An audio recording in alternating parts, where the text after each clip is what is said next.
দেখুন, কিছুদিন ধরে আমার মনের মধ্যে একটা উচ্ছ্বাল তরঙ্গ চলছে। মনটা ভালো নেই। কেন নেই সেটা হলো এই জন্যই কি আমি কি এখনো পশ্চিমবাংলায় আছি না বাংলাদেশে আছি।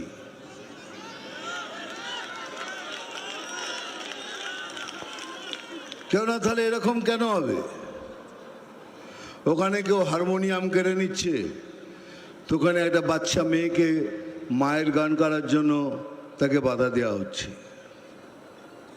মায়ের গান করাতে বাধা দেওয়া হচ্ছে। এমন কোনো ধর্মীয় বই নেই যেখানে লেখা নেই, এখানে সব জায়গায় লেখা আছে যে মায়ের পায়ের নিচে স্বর্গ, माँ के पैरों तले जन्नत है। अगर তাই যদি হয় তাহলে মা সাম্প্রদায়িক হলো কি করে? এই জন্য হচ্ছে এখানকার সরকার ছুট দিয়ে রেখেছেন। আমরা কিন্তু বারবার বলছি আমরা মুসলমানদের খিলাফ নই, আমরা ভারতীয় মুসলিমদের এগেনস্টে নই, আমরা ওই মুসলিমদের এগেনস্টে যারা ভারতের ক্ষতি করতে চায়। আর তাদেরই এই সরকার ছুট দিয়ে রেখেছেন। আপনারা যা ইচ্ছে করুন, হিন্দুদের ধরে মারুন, জ্বালিয়ে দিন, অপমান করুন, যা ইচ্ছে করুন, আমরা কিছু বলবো না, কারণ আপনাদের আমরা আঘাত দিতে চাই না। এই যে দাদা, এই যে এখানে এখানে আসুন, ওরা দেখতে পাচ্ছেন, এদিকে আসুন।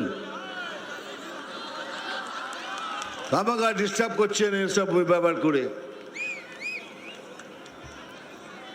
তাহলে কেন এরকম হচ্ছে? একটা কথা বলতে পারবে না, আপনাদের যা খুশি তাই করুন, আপনাদের এই সরকার খুল্লা ছুট দিয়ে রেখেছে। তাহলে এটা কি করে হতে পারে? বাংলাদেশে নৃশংসভাবে কাউকে মারার জন্য হিন্দু জাগরণ মঞ্চ একটা প্রতিবাদ মিছিল বার করেছিল, তাতে পুলিশ লাঠিচার্জ করলো, গুরুতরভাবে জখম করেছে অনেকজনকে, 17 জনকে অ্যারেস্ট করা হয়েছে, তার মধ্যে 7 জন মহিলা। ভাবতে পারছেন? বাংলাদেশে হয়েছে, প্রতিবাদ করছি এখানে, সেটাও করতে পারবেন না। তারপরে সোজা ভাষায় এই সরকার বলে দিচ্ছে যা ইচ্ছে তাই করুন, আমরা বাংলাদেশের পক্ষে। আমরা যেভাবেই হোক এই পশ্চিম বাংলাকে ওয়েস্ট বাংলাদেশ করে ছাড়ব। তাহলে আপনারাও শুনে রাখুন, এই শরীরে যতদিন এক ফোঁটা রক্ত থাকবে, कोई माई का लाल ये नहीं कर सकता।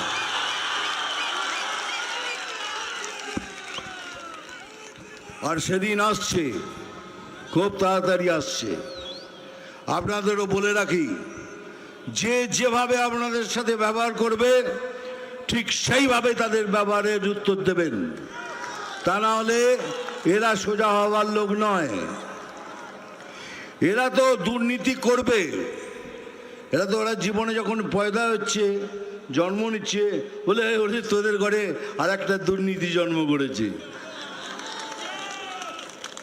এখন এই জায়গায় দাঁড়িয়ে রয়েছে। কিন্তু একটু ভাবুন, এটা তো আমাদের বাংলা, এটা তো আমাদের পশ্চিম বাংলা, বাঙালির বাংলা, হিন্দুদের বাংলা।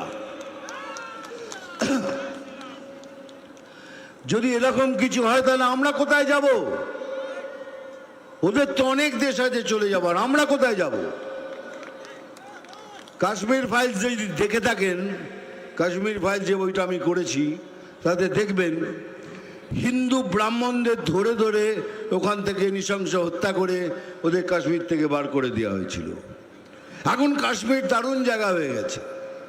আমি কাশ্মীরে শুটিং করে এসেছি, দুর্ধর্ষ, চিন্তা করতে পারবেন এত সুন্দর, এত শান্তির জায়গা হয়ে গেছে। কিন্তু তাদের বার করে দেওয়া হয়েছিল।